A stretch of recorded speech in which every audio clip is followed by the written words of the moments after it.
Ladies and gentlemen, here we are, Baseball.exe, a virtual baseball show, episode 2. If you're watching this on YouTube, we do these live, and you are able to submit videos via Discord. The Discord link is in the description. Please like and subscribe. Cheating scandal in the Little League World Series. So let's tune into this. In Iowa. I think I'm good And now, let's right, press play Omar? right here. If you watch the runner here, he touches his helmet. We'll go back here in a second. Touches his helmet and points up in the air right there. 1, 2, 3. And here comes the pitch. All right, so we get the pitch. It's And he curveball or starts to put his something. hands up. And we're not sure exactly why he's doing that just yet, but he throws his hands up. Not sure if he's saying, I messed up or something happened and it was a pitch that I wasn't expecting. But we're going to go to the next pitch right here, and you're going to see this is what he was doing a lot prior. He tugs on his ear right there again. So a little tug on the ear. There it is. Sign goes down, little tug on the ear. And now here's the pitch. Bang, and the batter hits it. Ends up driving this ball way over the left fielder's head. So they have a mound meeting after this. The coach comes out, and you can hear the team say, the runner at second is stealing our signs. And then later in the game, the coach ends up calling time, walks out to the umpires and tells the umpires they're stealing our signs and relaying them from second base. And so the umpires come together and talk about it. So this is really interesting. First off, because I was watching Maine against Massachusetts yesterday, and we noticed that the catcher was only given one sign. And my son said, why aren't they relaying the signs in if the catcher's only giving one sign? So I guess I've talked too much about relaying signs. And again, at the levels that I coach at, we will relay signs. And I know some people think that's stealing signs. That stuff happens all the time, especially at higher levels of baseball. Again, to me, that's not sign stealing. If they're going to give us the signs, we can relay them in. It's their job to have a code. That's why you'll see catchers typically giving multiple signs. And at professional baseball, you don't have to really worry about it with PitchCom, but you've got grips, right? Guys are relaying grips. Guys are relaying if the catcher sets up too early. And again, for me, that's all legal. Where it gets illegal is when you're using cameras and all that stuff. But at Little League, there is a rule that you cannot signal in calls. So you can't steal signs and relay them to the batter. That is the one thing that I guess I wanted to know is there an actual rule? I want to know if this guy shows the rule. And again, I don't know if that's what they're doing, but that's what the coach accused them of doing, right? You can't do this at Little League. And I wasn't actually aware of this when I talked to my son Maddie last night while we were watching the game. I didn't know that you could not steal signs. I don't coach Little League. I don't know the Little League rules. I've never coached Little League before, and so I wasn't sure of that. But I looked up the rules, and you can't signal in pitch calls. So I guess my question for this video is, should you be allowed to signal in calls? If the other team, the catcher, is just going to put down a 1 for a fastball, should you, as a 12-year-old, or some are 11 years old, should you be able to signal in those calls to the hitter? Is it the catcher's job and the defensive job to... This is the thing, right? There's the moral side, and then there's the rules, right? And this is what Little League it pisses me off, is because it's this baby ass baseball, and don't lead off. Little League, we got these skinny bats, got 12 batters in the lineup. Listen, all the good players in this thing in the Little League World Series. This is another thing I was thinking about the other day. Is a team from California, the All-Star team from California or from Hawaii or from maybe the southern Florida. Every single one of those players is a travel ball player that's just playing in a little league for shits and gigs, right? And then they even back in my day, I'm old, and even back in my day, this was going on. This one little league all-star team is just this travel ball team, and then the travel ball team splits their entire team up across the league, right? And they know that this one team is gonna win, and that's the head coach. And he gets all the travel ball team. That's stuff that happens in California, Texas, Florida. Not every team. I don't think the teams from Wyoming is functioning at that level, right? With that, these travel ball teams, the travel ball players, they're playing a different brand of baseball. stealing signs and doing all this, it's all go. It's all game. It's all fair game. The Little League World Series, I appreciate the Little League World Series. It is very fun to watch. And I appreciate me more of as a dad. I see these kids. These kids are now my daughter's age, my oldest daughter. My daughter doesn't play Little League softball or anything, but I'm like, oh my god, dude, that's so crazy. That would be my kid is was that age, and for her to be out there. There's a little girl out here on this other team that we could talk about too. We'll get that to that later, but this Little League brand of baseball, I just wish that they would give it up and just let them play real baseball. I think it would make for a much better product. Now, there's another part to this that I want to talk about, and it is hardo ass coaches, right? That it is their life mission to win their kids tournaments, right? And it's like I really don't like these super hardo coaches. Now, do I think that some hardo ass coaches serve a some sort of purpose in a baseball player's in his world, right? I think that's there's something that rubs off from a hardo ass coach that can harden a baseball player or any athlete in any other sport. Because and when when I see a pro athlete, I think part of them is like crazy a little bit to want to be that excellent at something and make it their life mission, right?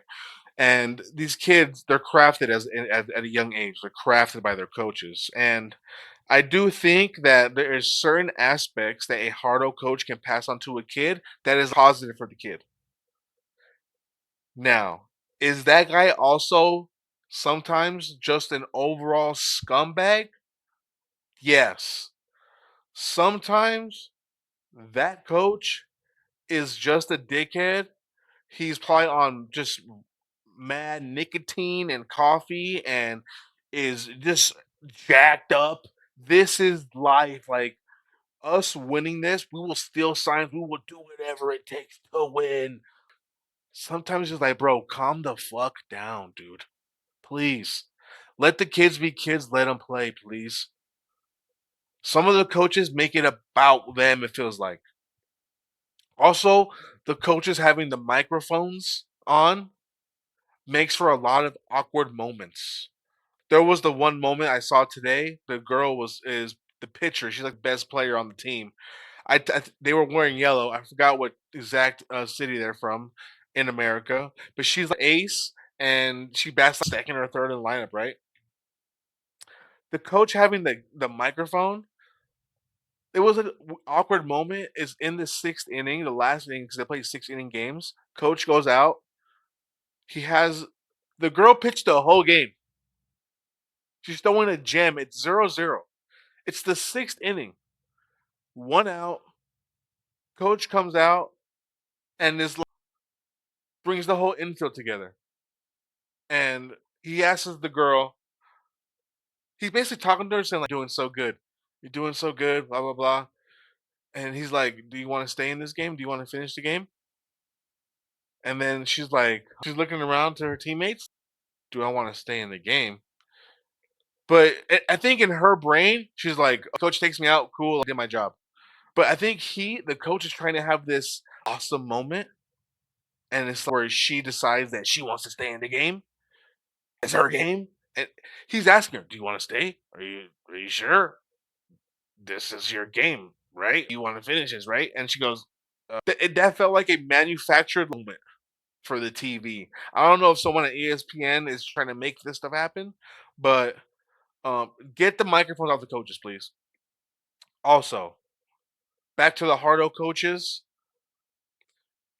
I do what I want to say about the hardo coaches is that your job, what you do, is not all negative in my brain as far as your philosophy, but also the coach who's willing to on his free time do this with the kids, even if he may be teaching the kids a little bit wrong or if he might be teaching the kids. How some coaches from the sideline are like, I can't believe this guy's teaching them this, and he doesn't know shit about baseball. And you know what, dude? You be the head coach. You take the time to coach 13 other kids that aren't your kids, and maybe at a sport that maybe you didn't even play at all. But you are a dude out there who's taking his time to try to help these kids do something with their life in a positive manner. I appreciate you, and I just want to give you a clap, dude. Now, can you calm it down a little bit? Yes, you could. At the same token, I appreciate what you do for these kids. So Omar talks about that girl was. So I did recognize her name, last name Rasmus, and were they from Alabama?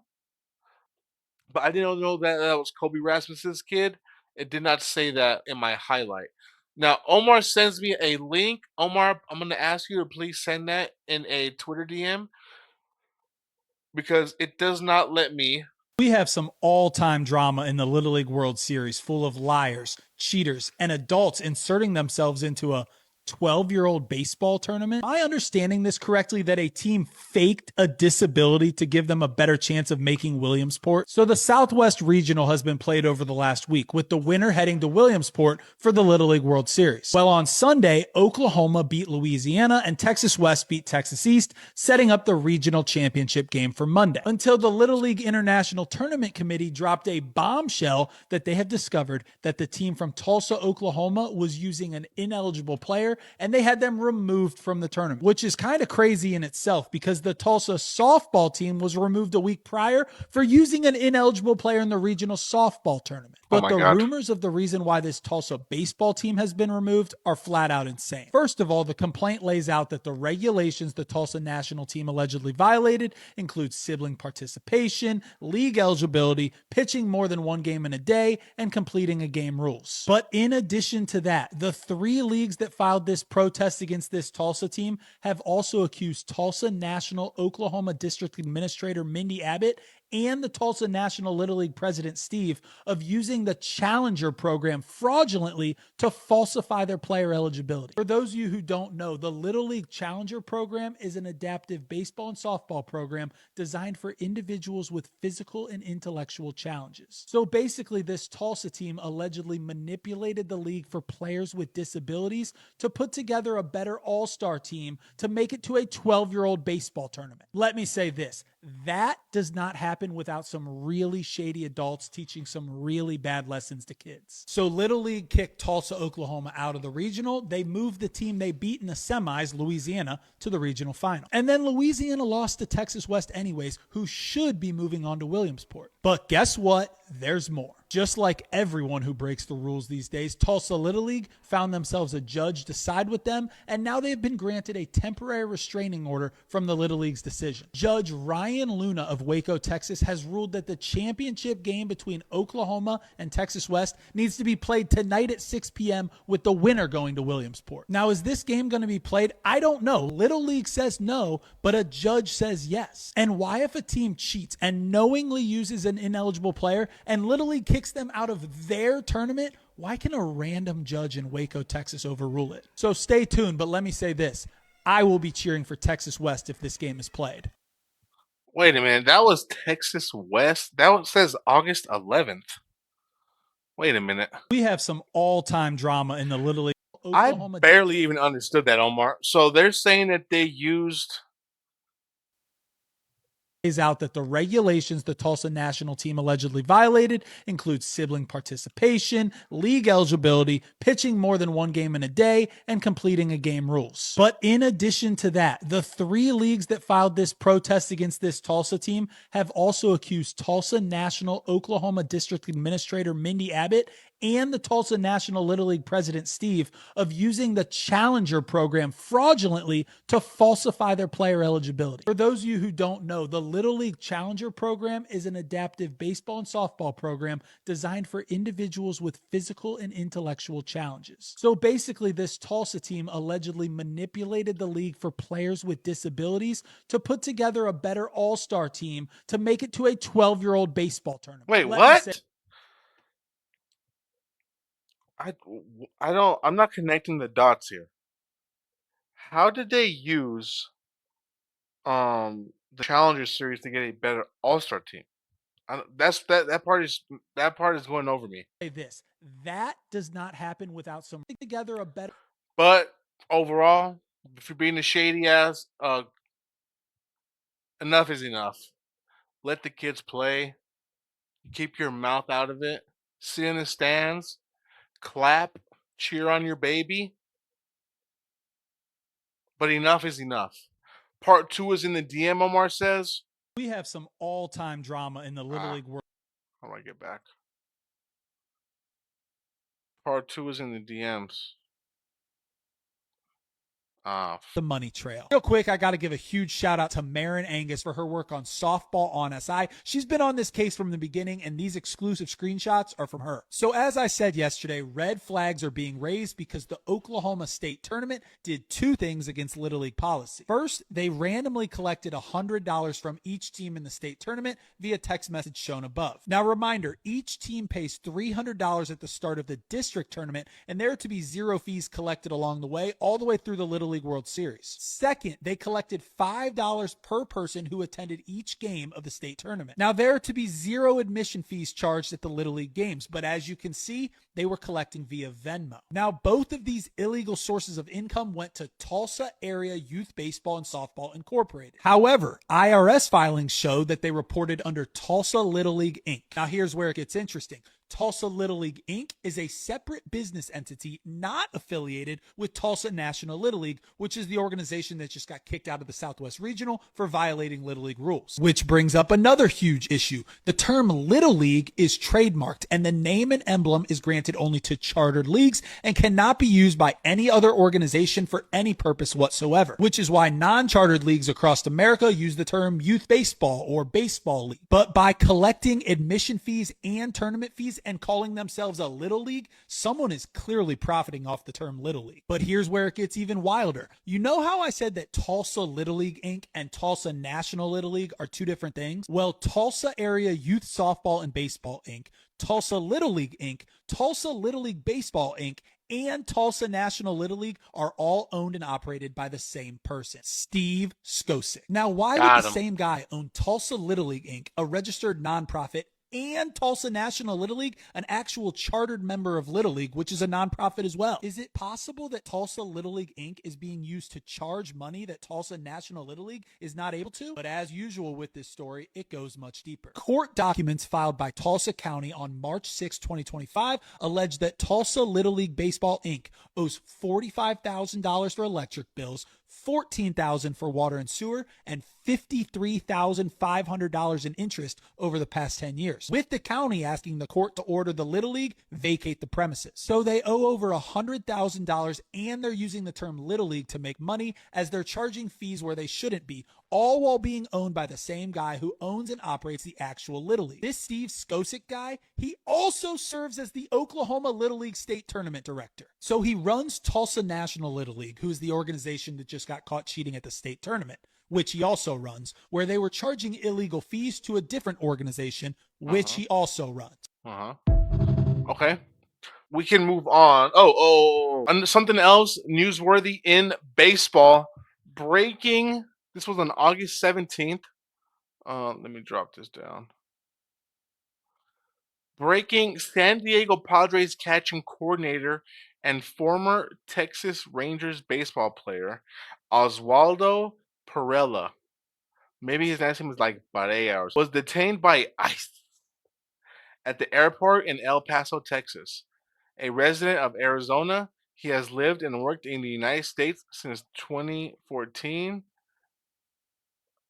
and is a father to two United States-born daughters. I like how they tried to just throw that in there, you know. Fact check from the Venezuelan illegal alien Osvaldo Jose Perella Dominguez was granted permission by the Obama admin to remain in our nation until February 2018. In violation of our nation's laws, he overstayed his welcome by more than 8 years. Nobody is above the law, and he will remain in ICE custody pending removal. Being in detention is a choice. We encourage all illegal aliens to take control of their departure through our CBP home app. Get Alex Gaykill the link. Yeah, nothing to say there. Just a newsworthy story. Because I want to start dipping into video games. Before we dip into this story, I want to mention for my MLB The Show people, this I want to say is the 22nd. We have the final 8, the quarterfinals beginning. The MLB The Show, what are they calling this? Grand finals. The official top 8 is Cafe, Kreiner, and Buck, Dane, Fuentes, Goat RP, Luke MLB. Looks like it's going to be a good tournament. I see a few names I've popped before. Respect to them. Good luck to all my former opponents. I hope you guys do well. I know that everybody, if you guys are wondering where this will be streamed, I believe Prof Gaming does like his own version of the stream. I think his is in Spanish. But there's definitely one other streamer who does it in English. I'm blanking on who it is right now. And the actual players will be streaming. And you know how they do like the combos from, I think, the very first, the quarterfinals, you'll see the individual streamers streaming. And then when we get to like the final 4, you might start to see combined streams with like some of the other content covering the final matches.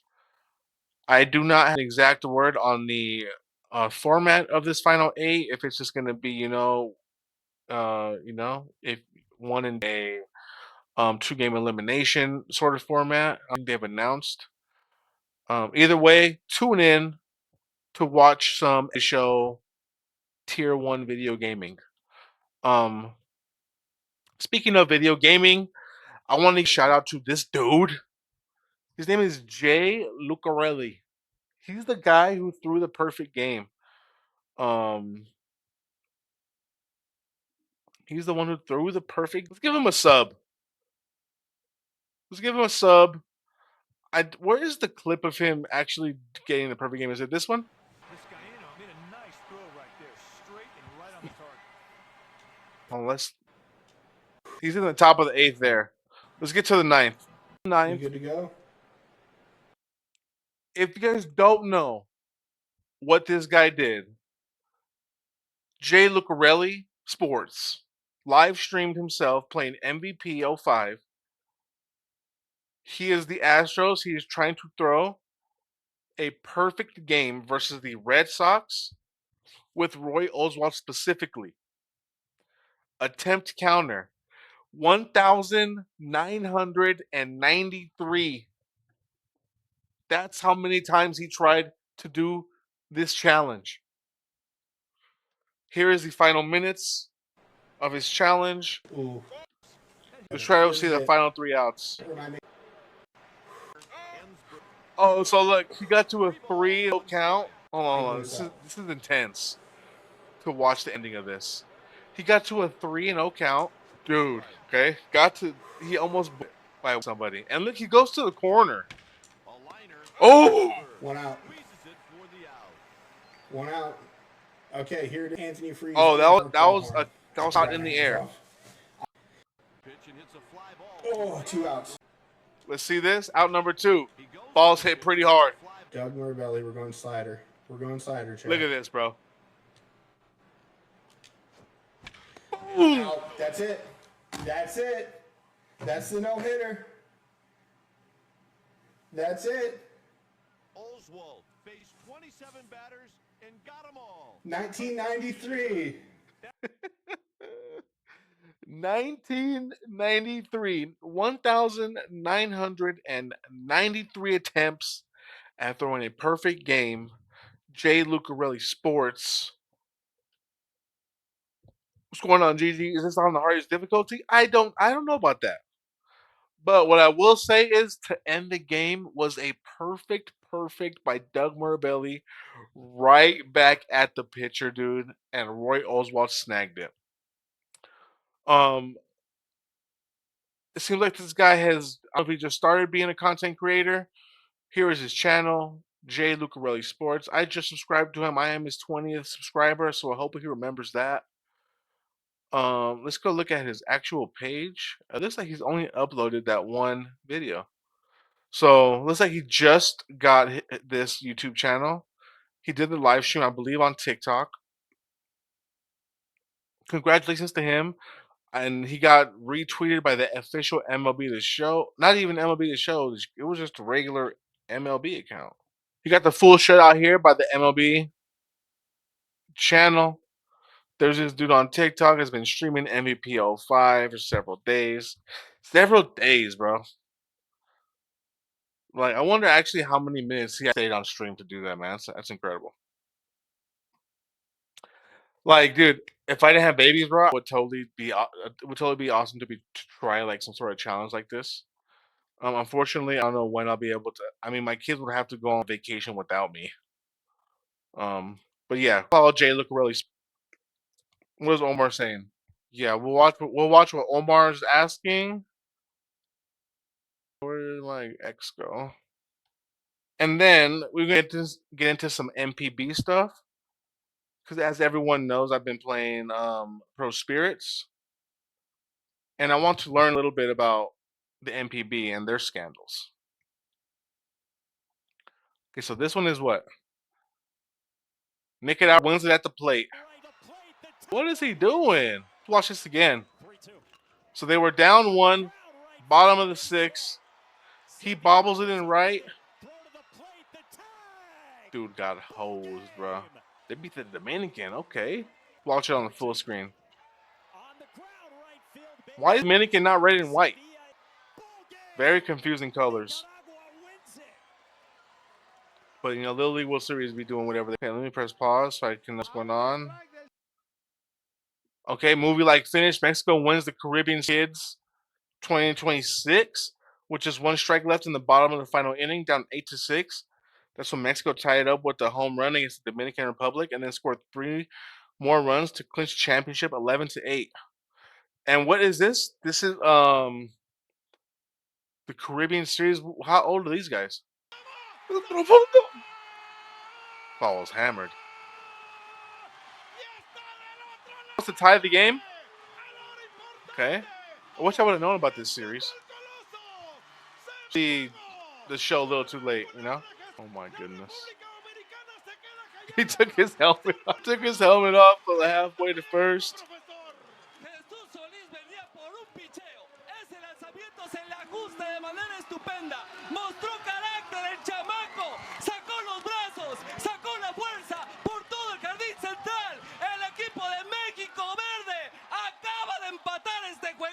Oh!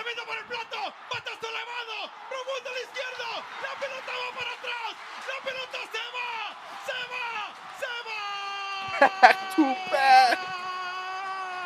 Little Gordito, look at that swing.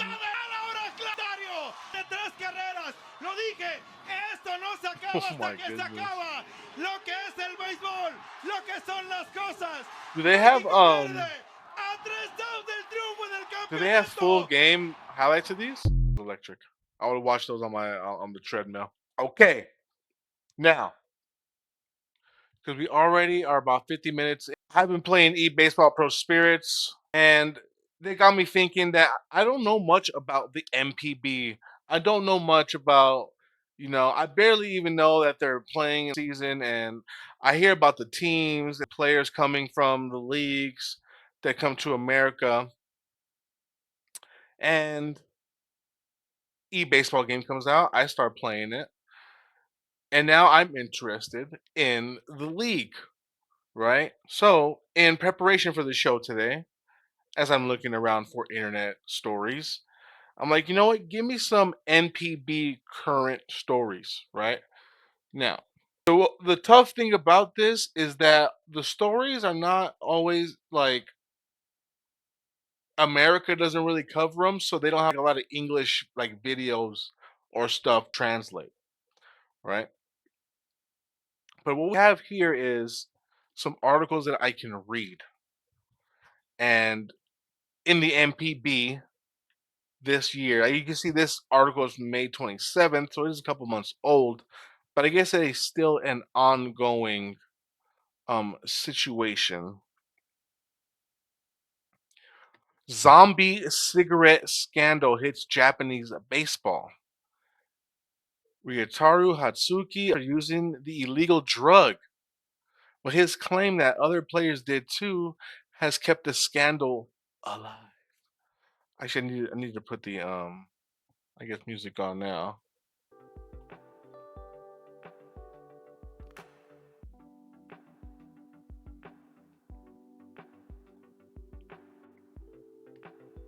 I think in post like Law and Order music right here. Former Hiroshima Carp player Ryutaro Hatsuka, 26, was found guilty of using etomidate, a designated drug known as zombie cigarettes. But it was his courtroom testimony that continues to reverberate across Japanese baseball. Hatsuki claimed that other Carp players around him had also used this. This guy's a snitch. We got a rat. Okay. X post raised new questions. Drew intense public. Hold on. Hatsuki's comments in court drew intense public attention, especially after his conviction. The day after the verdict on May 16th, an X account believed to belong to him, so they don't know if it was him or a burner account, was updated for the first time in 3 years. Amid the various speculation and reports now circulating, I intend in the coming days to provide an opportunity to speak properly about this matter in my own words. Excuse me. The post was retweeted more than 9,000 times and drew a flood of replies demanding answers. First use. So what I think is that is like vape. Okay. According to the prosecution's opening statement and statements from the phase admitted into evidence, Hatsuki first encountered etomidate sometime around March or April 2025 during a road trip to Tokyo. He went to a bar with an acquaintance introduced by a senior teammate. A little too loud. According, hold on. I'm gonna read this again. According to the prosecution's opening statements from the investigation phase admitted into evidence, Hatsuki first encountered the etomidate sometime around March or April 2025 during a road trip to Tokyo. He went to a bar with an acquaintance introduced by a senior teammate.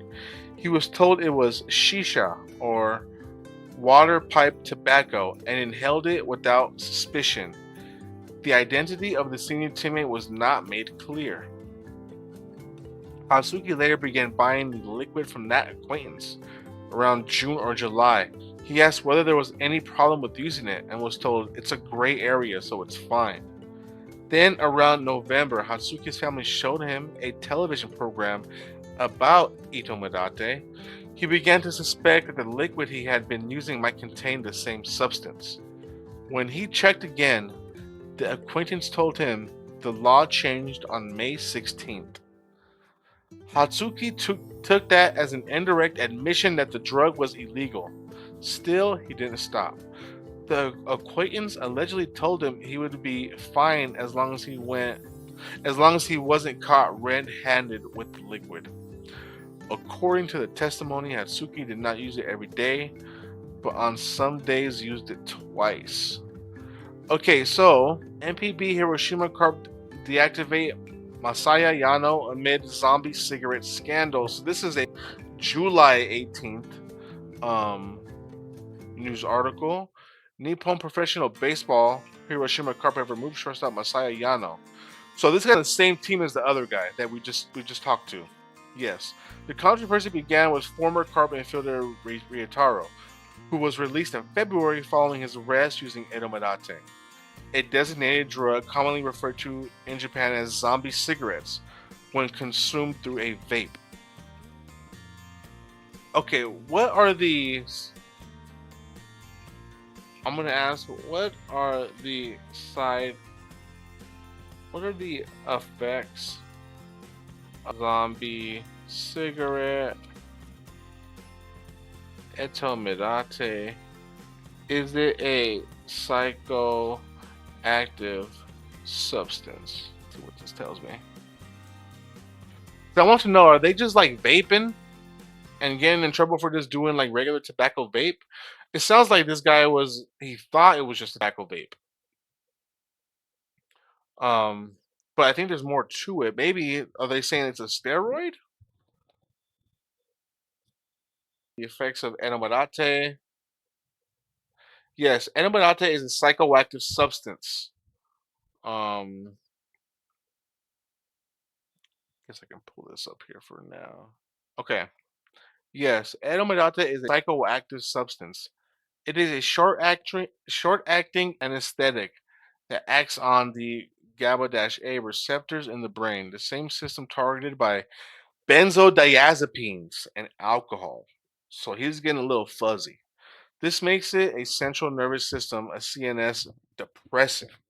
Effects when abused as zombie cigarette vape inhaled. Short term, acute effects. Strong sedation and drowsiness. Confusion, disorientation, loss of coordination, and unsteady zombie like walking. I think this is like these guys are doing like how do you say, what are the rappers doing? They inhale like fumes? Like what is they called again? There's a term. They do like balloons and stuff. But that's what this sounds like. A temporary euphoria or a drunk reported. So they're getting like instantly drunk while hitting a vape pen. In higher doses, loss of consciousness or depression. This is what I mean by like hitting like Nas balloons and stuff. Like these people will hit these Nas balloons and just pass out. Why is it called zombie cigarettes? Users can appear dazed, stiff, or shaky, similar to the zombie look. Longer term, repeated use risk. Adrenal suppression. Etomidate blocks cortisol production, which can hours after a single dose, becomes more dangerous and with repeated use. Okay, I guess what I'm getting to in this situation is that this does not seem like a performance enhancing drug, right?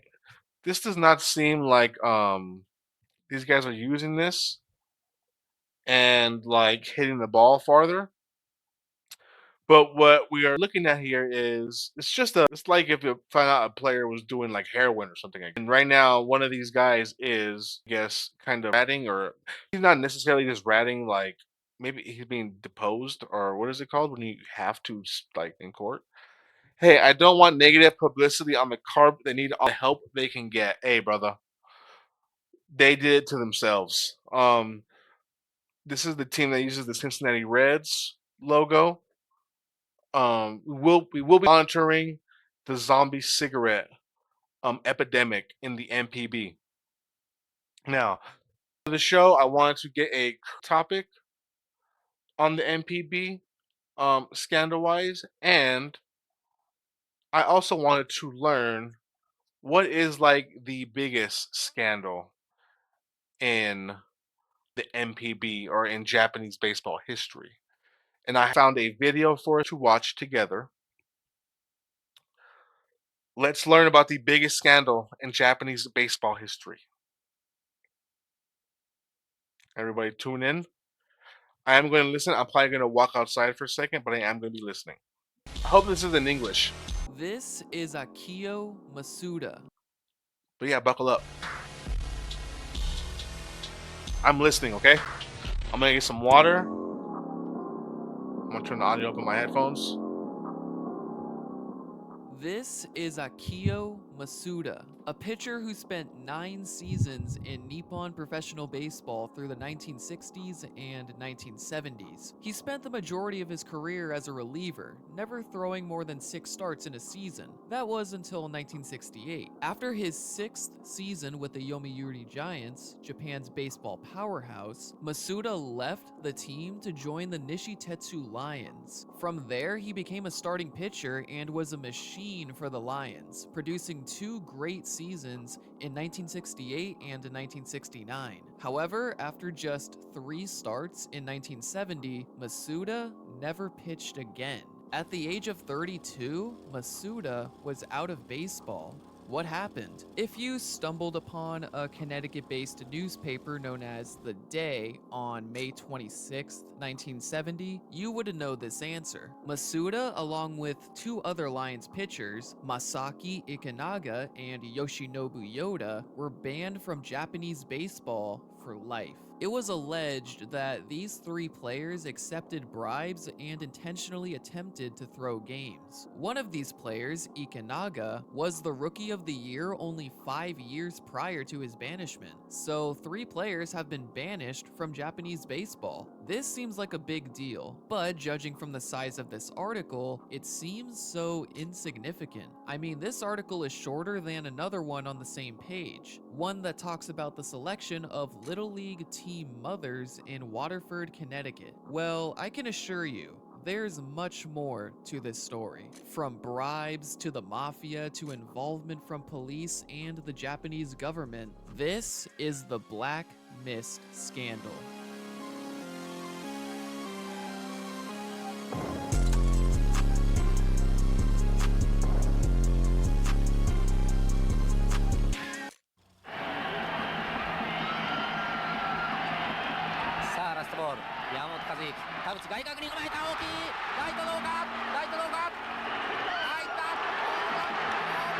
To fully comprehend the impact of this scandal, we have to understand the origins of baseball in Japan and how it became the most popular sport in the country. Today, baseball is the biggest sport in Japan. Their high school baseball championship is akin to a college football bowl in the US. Their pro league, Nippon Professional Baseball, is similar to MLB in terms of rules and structure, and is widely regarded as the second best baseball league in the world. The history of baseball in Japan is long and vast. However, the Black Mist scandal could have easily unraveled the early workings of professional baseball in Japan.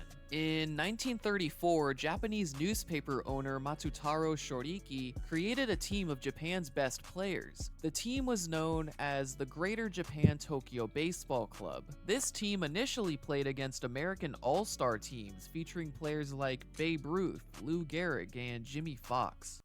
Been seeing a lot of people say that Babe Ruth wasn't real lately. I've been seeing a lot of people on the time. Maybe it's not a lot of people. I've definitely seen some MLB professional players question whether Babe Ruth was even real, and I respect it. While this team wasn't Japan's first pro team, it was the first to generate the publicity that it did. Shoriki's vision was to kickstart a pro baseball scene in Japan by using the hype generated from these all-star level games. In fact, in one of these games, legendary Japanese pitcher Eiji Sawamura allowed only 1 run against the US team, a home run by Lou Gehrig, though the Big Lou. Japanese team still lost. Nonetheless, in 1935, the team decided to tour through the entire US, mainly facing minor league and independent teams. The In 1935, they toured the entire U.S. Come on, bro. Stop lying. team returned to Japan with a positive record. Their 1935 record was 75, 33, and 1. Who do you think they were playing back then, though? Let's be real. In 1935, they, I I could see this. I could see them smoking us back then, honestly. Resulting in a movement to establish a pro league. In February 1936, the Japan Occupational Baseball League was born. The Tokyo team was renamed into the Tokyo Kyojin, or the Tokyo Giants, which they actually named themselves during the US tour so Americans could understand the team's name. The Giants, along with 6 other teams, were the founding members of the league. The league rebranded as the Japan Baseball League in 1939, keeping that name until 1949. Through this period, a total of 11 teams played in the league, with the most successful team being the Tokyo Giants, who won 9 championships. The league itself was successful. So they're the Yankees. This is the equivalent of selling Italian ice. I don't even know what that means, dude. Especially go, though, Buster. considering there was no 1945 season due to many of the world's largest nations Because Godzilla happened. being at war. Speaking of this war, the league Speaking of Godzilla, we got a couple of movies coming out. Godzilla -0. If you guys aren't aware, I'm a big Godzilla fan.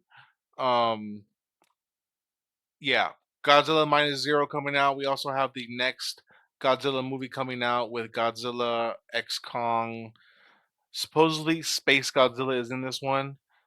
Very excited. It is a great time to be a Godzilla fan. It's been a great time for the last like 10 years. Respect. Outlawed the use of English in 1940 due to rising hostility, causing teams like the Eagles and Tigers to translate their names into the Japanese language. Staying on the topic of this anti-foreign sentiment, the original creator of the Tokyo team, Matsutaro Shoriki, survived That's the guy who created Bitcoin. an assassination attempt by right-wing nationalists for allowing foreigners, in this case Americans, to play in Jingu Stadium, a stadium that actually still exists today. Despite being left with a 16-inch long scar from the sword, Shoriki rose in prominence as in 1950, the JBL reorganized into Nippon Professional Baseball, with Shoriki leading the movement as the unofficial first commissioner of the league. 8 of the 11 teams to ever Hold on. 8 of the 11 teams. Okay, the Braves were there though. Hankyu Braves. Okay. The Braves have been around for a long time. play in the We're gonna JBL find that moved team. on to NPB. A total of 15 teams played in the league's inaugural season. By the end of the 1950s, the league settled to 12 teams. As the league continued to gain notoriety, a huge milestone was reached in 1964 when Nankai Hawks reliever Masanori Murakami became the first Murakami. Japanese That's professional Ohtani. player to be signed by an MLB team. In this case, it was the San Francisco Giants. However, issues would arise. Willie The Mays. Hawks let Murakami go to the US in the role of an exchange student. 南海ホークスで今ソフトバンクホークスのマネージャーが私の家にスカウト来て、で私はノープロフェッショナルって言ったんですけど、帰る時にIf you sign the contract sent to United States starting the baseball って言った途端に I changed mine. He started by playing for the Giants' single A team in Fresno, and he played so well that he was brought up to the major league team. He made his big league debut on September 1st, 1964. What a hell place to go first. Becoming the first Japanese-born player to play in MLB. He played really well, so the Giants refused to send him back to Japan. Well, Mr. Franks had other ideas, and so did Bob Shaw. Random ass cap cut filter, I see it. Frank Lindsay with a fantastic earned run average of 1.43. And Masanori Murakami, who had more problems with the language than with opposing batters. However, after the season, the Hawks wanted him back. Murakami even sent a letter to the San Francisco Giants owner prior to the 1965 season, expressing how he felt it was time to return home to Japan. However, in the end, Murakami played with the Giants for one more season, and he returned back to Japan after the 1965 season. Not too bad. In later years, Murakami expressed the thrill of playing. What was his xFIP though? Did they show his xFIP? No, they didn't. 97 ERA plus though. So he was just under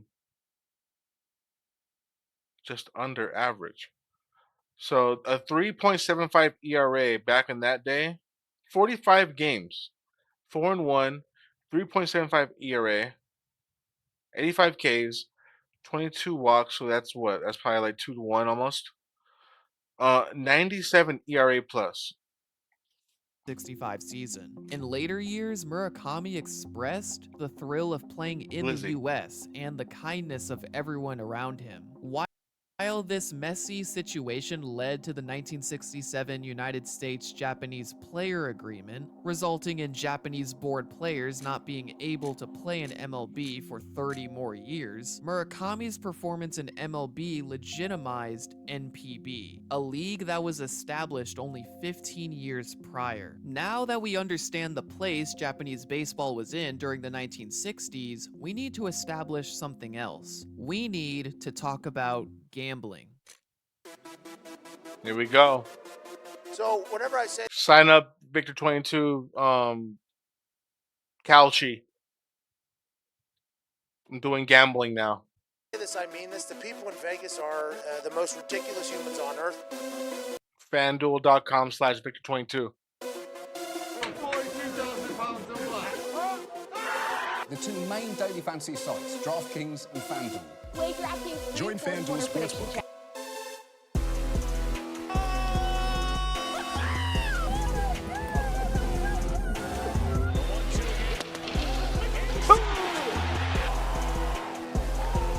Good night, Mets. Today, sports gambling is a huge industry. However, gambling in general is illegal in Japan. Casinos weren't even legal until 2018. Apart from the casinos, there are only a few exceptions to this law, including lotteries and different types of track-based racing like horse and auto racing. So given that professional baseball was still in its early stages back in the 1960s, it presented an interesting opportunity for illegal gamblers, or more specifically, the Yakuza. The Yakuza. Hell yeah, we're clocked in now.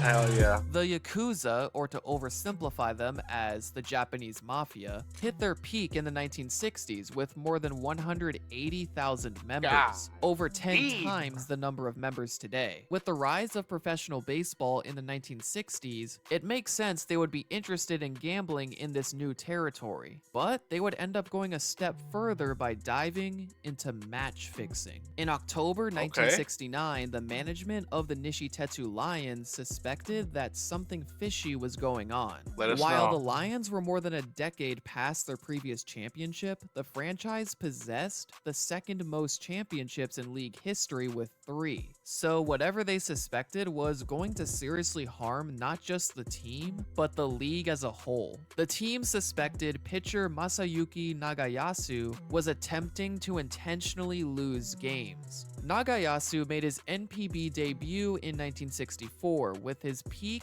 coming in 1965. After the 1967 season, his contract with the Toei Flyers was not renewed, which led him to join the Lions. At some point, the Yakuza offered him money to throw games, and he took it. Eventually, Lions management took notice, and an investigation determined that Nagayasu had intended to lose games. Is this AI? This is the thing. Something like this, how I would never know if this is an AI image or not, you know? For money. He was released by the Lions after the 1969 season. The story could have ended here, but Lions outfielder Carl Bowles, yes, an American-born player who is now in his 4th season in Japan after just one season in MLB, leaked the Nagayasu story to the press. The two largest newspapers in the Lions' home region, Fukuoka, established their own investigations into the story. These newspapers were the Hochi Shimbun and the Yomiuri Shimbun. Instead of a quiet internal affair, the organization was forced to publicly recognize what Nagayasu did. This eventually resulted in Lions player-manager Futoshi Nakanishi to resign from team duties despite no involvement. After this revelation, debates ensued between league officials on whether to hand Nagayasu a lifetime ban. In the meantime, the scandal only got bigger. On October 17th, an issue of the Shukan Post questioned whether Chunichi Dragons star pitcher Tsutomu Tanaka played a role as well. On October 21st, with his lawyer, Tanaka visited the Shukan Post headquarters and demanded an apology, which he never received. The scandal went quiet for about a month, until the 3 commissioners of the league permanently banned Nagayasu on November 28th, 1969. He became the first ever player to be banned from Japanese professional baseball. Nagayasu would disappear from the public for the next few months. The team president of the Lions, Naotoshi Kunihiro, would resign as well. Going back to Tsutomu Tanaka, he was informed in December that no one would take his contract, so he was essentially blacklisted from the league. This led to Tanaka filing a defamation complaint with the Tokyo District Public Prosecutor's Office. With a new year and decade approaching, the league hoped this would be the end of it, but the press was not done snooping around. Fast forward to February 13th, 1970, 1970. Yomiuri Giants My parents pitching were born coach this year. and two-time Central League MVP Motoshi Fujita was accused by the media of having ties to the Yakuza. Fujita was the director of a company run by his brother-in-law. The brother came into conflict with an executive at the company, so he and Fujita asked someone to persuade the executive to quit the company with a 300,000 yen severance package, which is about $9,000 today. But the person they hired made threats to the executive. The incident was reported to the police, and on February 12, 1970, Fujita and his brother-in-law found that the person they hired was a member of a gang. The next day, Fujita held a press conference and explained the situation. He was placed on house arrest for a month, and this would be the extent of his punishment. This resulted in the headline, Giants, You Too? Keep in mind, the Giants were and still are the most prestigious franchise in Japanese baseball. While the circumstances of this situation were left off the baseball field, it continued the investigation into the relationship between professional baseball and organized crime. By March 1970, the scandal had reached national attention as the National Diet got involved, which is essentially Japan's Congress. However, they needed someone to interview, preferably Masayuki Nagayasu. However, Nagayasu had not been seen since his banishment in late November. The members talked about involving the government's National Safety Commission, as there were rumors that Nagayasu was being held on house arrest by the Yakuza. Held on house arrest by the Yakuza.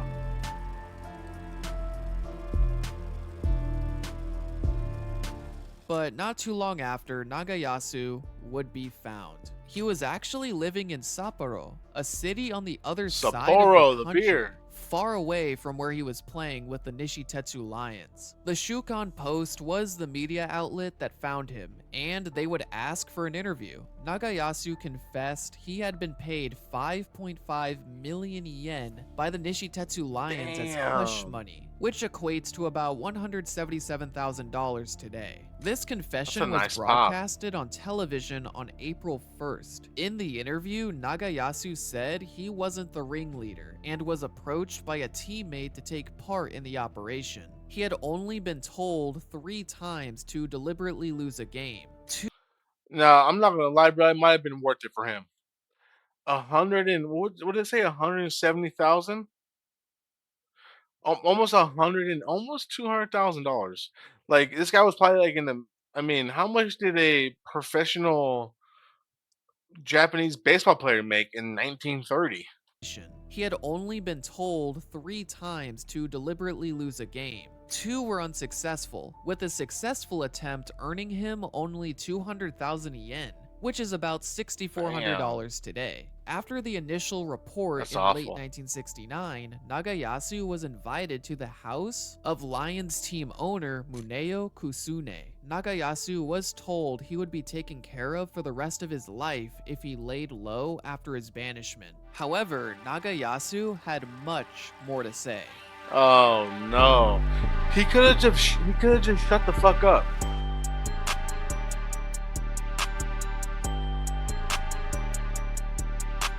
On April 5th, he met with police investigators. The following day, the Nagai Times reported that Nagayasu named our old friend Tsutomu Tanaka as a person of interest. Then, the Nagai Times published an interview with Lions pitchers Akio Masuda and Masaki Ikanaga. They would both deny any involvement. Sensing the PR fiasco at hand, the Lions organization called on Nagayasu to denounce what he said. He refused. In fact, on April 10th, the day before opening day, Nagayasu held a press conference at the House of Representatives' Second Legislative Assembly Hall. Initially, he was hesitant to mention anyone. Eventually, Nagayasu would name 7 players: Akio Masuda, Yoshinobu Yoda, Masaki Ikanaga, Kazuhide Funada, Mitsuo Motoi, Kimiyasu Murakami, and Tsutomu Tanaka. The only non-Lions player was Tanaka, who played for the Chunichi Dragons. Nagayasu said that he was invited by Yoda to take part after Yoda had met with a person only known as Fujinawa, and it all started from there. Of course, the Lions organization proclaimed innocence. The 6 players were called in by the Lions front office for questioning, but they all refused to appear. Pacific League president Yu Okano flew to see the Nishitetsu team president Yuzo Aoki, as well as team manager Tetsuo Fujimoto. These 3 decided to form their own internal investigation, which led to Okano concluding the team was innocent. But the media criticized the investigation, saying it was too passive. In the middle of all this chaos, it was found that the Fujinawa character was merchant Hirotaka Fujinawa, who ran a milk business in Kobe. He ended up denying Nagayasu's claims that Fujinawa had met with Lions team management in the past. Fast forward to late April, Lions owner Muneo Kusune finally admitted to paying Nagayasu the hush money after he was questioned by the Tokyo District Public Prosecutor's Office. Now, before we move forward, there's another aspect to this story that hasn't been established yet. Let's go back in time before Nagayasu was banned from baseball. On September 25th, 1969, 4 gang members and 4 auto racers were arrested. In November, 3 more racers were arrested. Fast forward back to April, the police became aware of ties between baseball players and auto race fixing after another racer was arrested. Then on April 22nd, an auto racer who was arrested under suspicion of violating racing law confessed that an active baseball player and 2 mystery men were seen together at a racetrack. 黒沢選手、ゼッケン58番。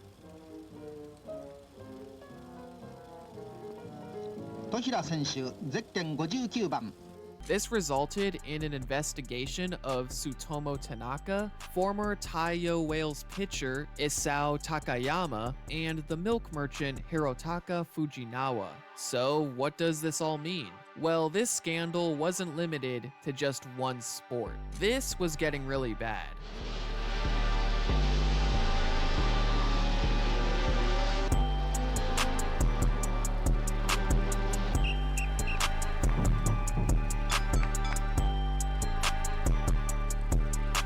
Fujinawa eventually confessed that he attempted to bribe Nishitetsu Lions players on 10 different occasions, but he only succeeded twice, resulting in huge debt. At the beginning of May, the 6 Lions players Nagayasu named were interviewed, but all 6 players denied the allegations. However, only a couple of days later, on May 6th, the Commissioners Committee suspended Yoda and Masuda on suspicion of wrongdoing. The next day, Nishitetsu announced that Ikinaga, Funada, Motoi, and Murakami would not participate with the team for the entire month of May. And it didn't take long for someone to crack, but it was none of these players. Eventually, Tsutomu Tanaka admitted his involvement in baseball and auto race fixing, meaning the Shukan Post did not constitute defamation against Tanaka. He also admitted that he had asked Masaki Ikinaga to participate for 1 million yen at the direction of Fujinawa, which Ikinaga initially denied but eventually confirmed. Not too long after, on May 12th, Yoshinobu Yoda admitted involvement, saying he approached Mitsuo Motoi and Kimiyasu Murakami, but they refused to take part. Motoi and Murakami both received money but returned it very quickly, while Kazuhide Funada never received any money. On that same day, Nishitetsu Lions owner Muneo Kusune resigned as president of Nishitetsu headquarters and as owner of the team. However, we would soon find out that the scandal wasn't limited to these teams. There were more names coming out of the woodwork. Back in the beginning of May, the Yomiuri Shimbun reported that Dragons pitcher Kentaro Ogawa and former Dragons infielder Takao Katsuragi had been involved in auto race fixing. Like Tanaka and Ikinaga, Ogawa was one of the best pitchers in the league. Ogawa turned himself in and was arrested on May 6th. He received an indefinite suspension. A couple weeks later, Takao Katsuragi was arrested for suspicion of involvement in auto race fixing, and he was suspended for 3 months. On May 9th, the Asahi Shimbun reported 2 players on the Toei Flyers were also part of the scandal, pitchers Mitsugu Tanaka and Toshiaki Moriyasu. They said that Nagayasu invited them to talk with Fujinawa in September 1969. They refused and didn't receive any money, but they still hung out with Nagayasu and Fujinawa after the request had been made. Throughout this entire ordeal, the Commissioners Committee was figuring out how to deal with this immense problem. On May 25th, it all came to fruition. The 3 members of the Commissioners Committee held a press conference and announced disciplinary action on 6 of the 7 players named by Nagayasu. Ikenaga, Yoda, and Masuda were all banned for life. It was believed that Yoda and Masuda actually attempted to fix games, while Ikenaga, who never attempted to fix games, failed to return the 1 million yen he received from Fujinawa. However, Yoda and Masuda both believed banishing Ikenaga was a mistake, as taking away one of the league's brightest young stars when he didn't even attempt to rig games was a huge loss for the baseball world. But the punishment for all 3 pitchers remained. However, they were far from the only ones. Murakami and Funada were suspended for the remainder of the 1970 season, while Ogawa, former Sawamura Award winner, was banned for life. As for Mitsugu Tanaka and Toshiaki Moriyasu, Moriyasu was banned for life after admitting he accepted 500,000 yen from Nagayasu to throw a game. As for Tanaka and Mitsuo Motoi, they were given severe warnings. On July 30th, chairman of the Commissioner Committee, Toshiyoshi Miwazawa, said that while the black mist in baseball had been contained for the moment, there was reason to believe that this would not be the end. And well, he was right. July 1st, Osaka Kintetsu Buffaloes outfielder Masahiro Doi was arrested on suspicion of gambling and was later suspended for 1 month. September 8th, Yakult Adams infielder Takeshi Kuwata is arrested on suspicion of conspiracy to defraud an auto race. He was suspended for 3 months and never played baseball again after he became a free agent. November 30th, one of the league's best pitchers, Hanshin Tiger starter Yutaka Inatsu, is given a warning for interacting with a baseball gambling addict. Fun fact, Inatsu joined the Milwaukee Brewers during spring training in 1985, but he was cut before the season started. January 11th, 1971, Nankai Hawks pitcher Kiyohiro Miura is given a warning for failing to report an interaction by Kimohiro Sato to take a as he retired after the 1969 season.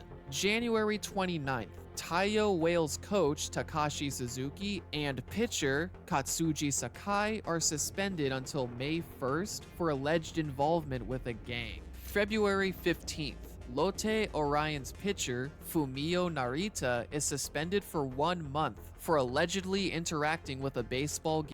One thing, this is another thing I never understood. Even back then, they had English letters on their jerseys. Why is that? Like, why didn't they have Japanese letters on their jerseys? Gambling gang. So, as you can see, a wide variety of players faced punishment for their actions. The total number of players? 21. 8 of the 12 teams in the league had at least one player implicated in this scandal. However, if Tsutomu Tanaka was to be believed, he testified that at least 70 players were approached or took part in the scandal, although this was never really verified. The team who lost the most players was the Nishitetsu Lions, as they lost 3 players to permanent bans and 2 players to 1-year suspensions. The Lions, who had already been dwindling towards the bottom of the Pacific League, fell to last place for the first time in team history and stayed there until 1972. After the 1972 season, as the result of plummeting popularity, the team was sold to the Fukuoka Baseball Corporation, and were renamed into the Taiheiyo Club Lions. After a couple more name changes, today the team is known as the Saitama Seibu Lions. As for the auto racing aspect of this scandal, authorities became aware of at least 30 racers being involved in race fixing throughout the duration of the scandal. Since there were about 120 racers that raced at the two main racetracks at the time,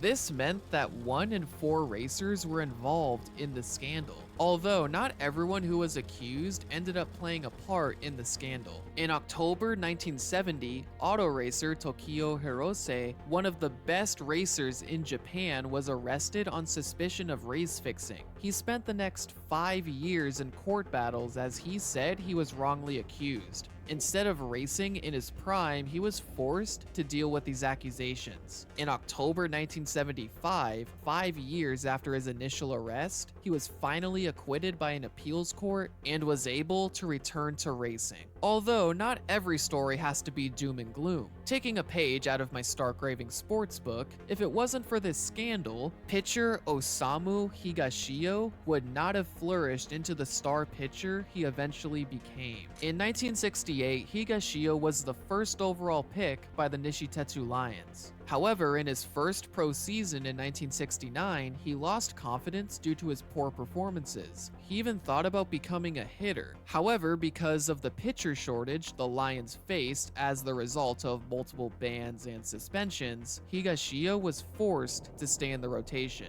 It didn't take long for him to find success. In fact, as the result of a very successful 20-year career, he was inducted into the Japanese Baseball Hall of Fame in 2010. And this all happened because of the banishments of 3 of his teammates, with the most notable of these players being pitcher Masaki Ikenaga. And let me tell you, Ikenaga's story did not end with his ban. At the time, Ikenaga was 23 years old and was in his 6th season of his pro career when he was banned. In his rookie season, at just the age of 18, Ikenaga was dominating hitters. He was good. There's a reason Akio Masuda and Yoshinobu Yoda were upset on learning about their teammates' demise. The game of baseball was losing a very special talent. Keep in mind, while Ikenaga did accept 1 million yen, he never used it and never attempted to intentionally lose a game. Tsutomu Tanaka, the player who gave Ikenaga the money, said that he knew Ikenaga would never accept, but he was told to give Ikenaga the money anyway. Also, Tanaka, who seemed to orchestrate many deals across the league, was never officially banned by the league like Ikenaga, but he was basically blacklisted from ever playing again.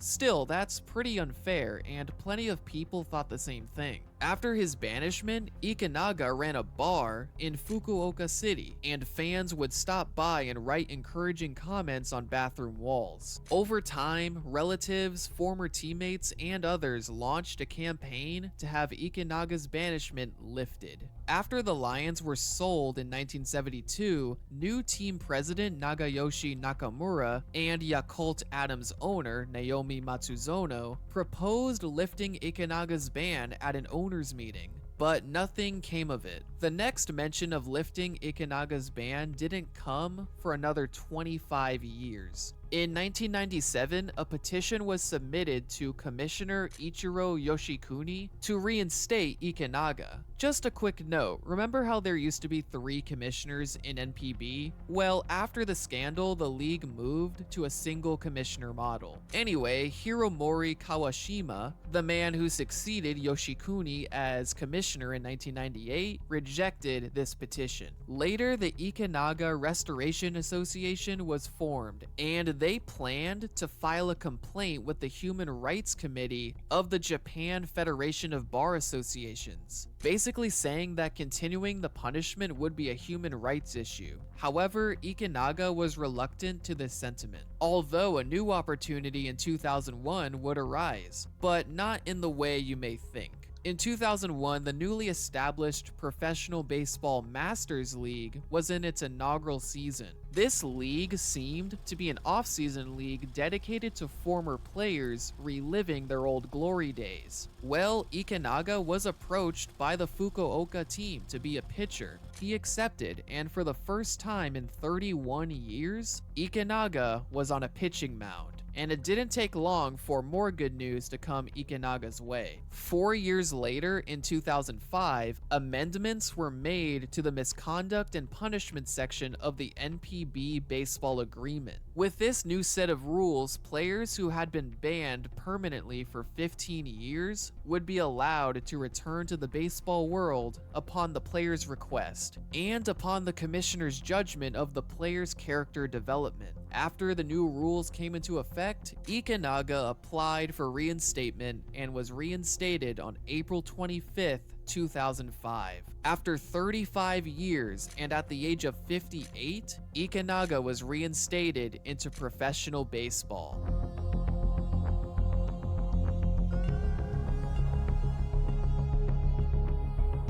I mean, 35 years late, dude. Missed his entire prime. Okay. We just watched a long story on gambling in Japanese baseball. Just a quick brief of what we watched, because I'm not going to keep the whole video in there into YouTube. Yeah, this is just a Japanese baseball scandal that had to do with real life players. It also had to do with the Yakuza, a Japanese gang. This is in like the 1940s and 50s and stuff like that. Yeah, just gambling's just bad. Don't do it, guys. Okay. If you're thinking about gambling, don't do it. If you used to gamble, stay away from it. Keep not gambling. If you're gambling right now, I pray for you to get through it, to get through this spot in your life, because it's just not great. Are there great stories of people who gambled and got, who made it? Yeah, sure there is. The same way that there's Major League Baseball players, but literally every kid played baseball, you know?